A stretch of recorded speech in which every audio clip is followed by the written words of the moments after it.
Good morning, everybody. Welcome to Rhyme of the Times for the week ending 31st of May 2025. Liverpool's celebrations go awry when a guy seems to try to cause many to die, and no one knows why. Musk says goodbye while sporting a black eye. Trump still stands by while Putin's attacks on Ukraine multiply. No one can deny Starmer's speech is to try to get Labour back to where they were last July, and thereby nullify the threat of reform who still fly high. On Monday early evening in Liverpool, a guy in a car dramatically lost his cool. Liverpool FC's team and its many disciples had swamped the city to celebrate their league title. Their first Premier League win to share with a crowd. COVID blighted the first one as crowds weren't allowed. So the Red supporters were out in force, loud and proud. Their heroes in the open-top bus had them wowed. To Slot, Salah and Van Dijk, fealty avowed, and the city of Liverpool was in a shroud of red cloud. No self-respecting copite could have missed this day of exaltation amidst the red mist. Then somewhere in the crowds, in the city centre, someone was following a different agenda, not feeling the joy or reading the room, went with a different sort of red mist consumed. Into the crowd he made his Ford Galaxy go vroom. The celebrations sank like a lead balloon. People almost flattened, many battered. The mood was shattered as people scattered.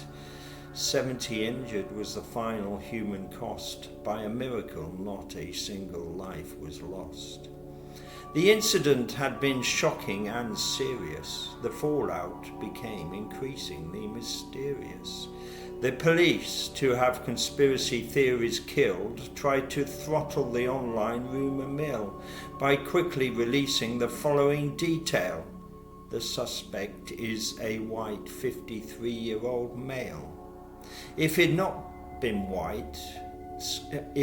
had white skin and been a Muslim, would we still have got a description of him? Perhaps lessons learned from the Southport tragedy when police stayed coy about a knife man's identity, so social media became the vacuum filler with wild theories about the lunatic killer, and the lack of a mainstream news feed diet led to widespread disquiet and serious street riots. The suspect on Friday appeared in the dock. Paul Doyle looked to be in a state of shock, like he abhorred the attention, hated the fuss, as if bemused by what he'd done, just like the rest of us. On Thursday, Elon Musk had his big goodbye as Trump thanked him for being a really great guy. But the media in the White House wanted to know why. He had a conspicuous and suspicious black eye. Musk said that he was punched by his ex. That's his son called X. Whatever next. The chainsaw-wielding head of Doge, even for Trump, was a little too rogue, so the attention-seeking billionaire is getting out of the president's big blonde hair. There were other reasons to leave, to be fair. His time limit had expired as a government spare. Also, his Tesla business needs urgent care, with a decline in sales and the price of its shares. Planet Earth could be a place of boundless joy and mirth if the likes of Putin could be strangled at birth. Alas, we can't spot in advance such a mind, the kind of mind that makes a man hate all mankind. And if that man gets power to impose his world order, insecurities inflicted on countries and borders, and the world becomes like a school playground where bullies are in charge, causing fear to abound. And now the Kremlin coward has Trump in his pocket. He feels he can let loose with his drones and rockets. So Ukraine hits back in retaliation, and there continues the cycle of escalation. And for Trump's peace initiative, devastation, though he seems not to feel any humiliation. This week he just sounded slightly taken aback. "Putin's crazy," he said after another attack. Meanwhile, on Wednesday, a US trade court found that the tariffs that Trump's been throwing around represented presidential overreach. "We'll appeal," Trump in retaliation screeched.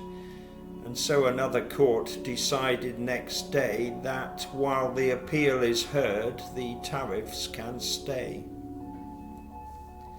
Mark Carney may be a political rookie, but last month he showed Trump he was a real tough cookie.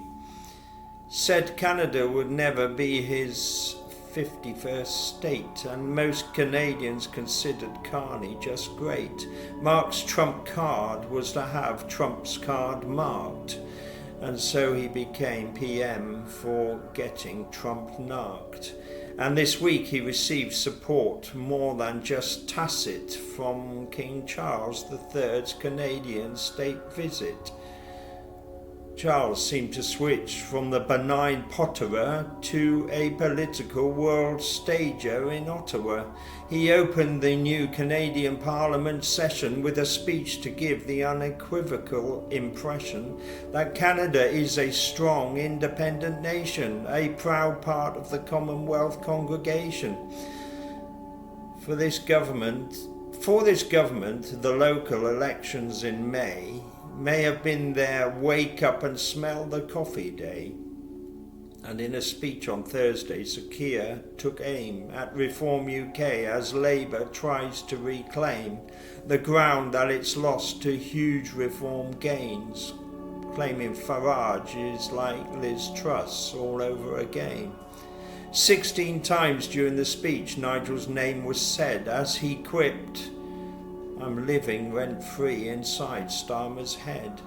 And while Reform's leader received all the attention, Badenoch barely registered a mention. And the obvious contention by extension is Nige being the next PM is no invention. And right now it seems to be the country's intention.